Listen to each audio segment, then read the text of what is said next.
इन योजनाओं से क्या मिलेगा? किसान एमएसपी दो। पहला इनका जो अध्यादेश है उसके अंदर क्या होगा, इन्होंने खुली छूट दे दी। किसको दे दी? व्यापारी को, छोटे को, बाहर की कंपनी को या अंदर की कंपनी को।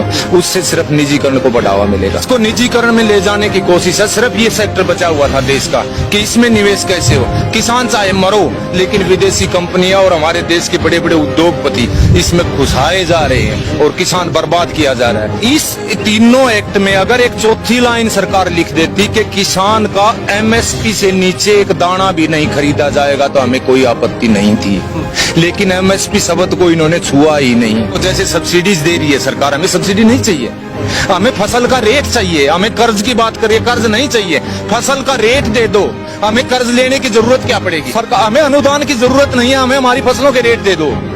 हम खुद इतने समर्थ हैं, देश को हम और भी ज्यादा भर देंगे, समर्थ बना देंगे। पूरा चीन का युद्ध लड़ रहे हैं बॉर्डर पर सारी मीडिया, वहां से थोड़ी फुर्सत मिली। हॉस्पिटल जिसमें अमिताभ बच्चन थे, नानावटी, उधर जा खड़े हुए, उधर से ये विकास दुबे पर आ गए, विकास दुबे से ये वापस फिर इसमें सचिन पायलट के वहां चले गए। किसान की देश के अंदरूनी हालात इतने खराब हो रहे हैं साहब, अब आर पार के बगैर कोई समाधान नहीं है। सरकार ऐसे नहीं चाहती। मैं दावा करता हूं इस पर देश के जितने भी विद्वान हैं, पढ़े लिखे या किसान, आप एक बार अंदाजा लगा के देख लो 2014 में चना, सरसों, धान, कपास, मूंग, मोट, गुआर का क्या रेट था और आज क्या है। कम से कम 2 कदम तो चल के दिखलाते, 2 कदम तो, बल्कि लागत किसान की डबल हो गई है और आमदनी वहीं की वहीं खड़ी है। आज बेचारा बिहार का किसान अपने यहाँ कुछ 1750 के आसपास इसका मक्का का एमएसपी रखा हुआ है, वहां पर 600-700 से ऊपर नहीं बिका है साहब, आप तसल्ली करके देख लो।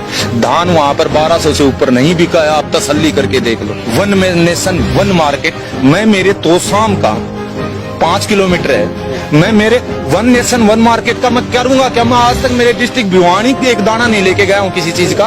उस मार्केट में कर्नाटक कैसे लेके जाऊंगा, मैं हैदराबाद कैसे लेके जाऊंगा, मैं पटना कैसे लेके जाऊंगा जिसका किराया इतना बड़ा। न्यूनतम समर्थन मूल्य शब्द को छुआ ही नहीं, तो इसका मतलब किसान की बर्बादी के सिवाय इन अध्यादेशों में कुछ भी नहीं है। बड़ी मुश्किल से ये देश खड़ा हुआ था, ये ढांचा खड़ा हुआ था, मंडियों का ढांचा। आज देश में कितने करोड़ों आदमी हैं जो मंडियों में रोजगार कर रहे हैं, कितना किसान का पैसा लग करके कितने बड़े बड़े शेड खड़े हुए थे, ये उसको ध्वस्त कर देंगे। तो सरकार को जरूरत है ऐसे ऐसे कुकर्मों को सुधारे, जबकि ये रोज एक थैला भर के चले आते हैं। अब तो डर लगने लगा है देश की जनता को, कहीं बाथरूम में से कोई नेता मंत्री ना निकला और आते ही कोई योजना लॉन्च ना कर दे। हम सिर्फ चीन और पाकिस्तान की लड़ाई नहीं, अंदर से देश टूट गया तो पाकिस्तान और चीन हमें तो गुलाम रहना है, इनके हैं, फिर वो कर लेंगे। फर्क क्या पड़ेगा? अंदर से मजबूत करो देश को, और किसान के बगैर मजबूत कोई नहीं कर सकता, कोई नहीं कर सकता। हमारा देश कृषि प्रधान देश है और इसको उद्योग प्रधान देश बनाने की कवायद चली हुई है।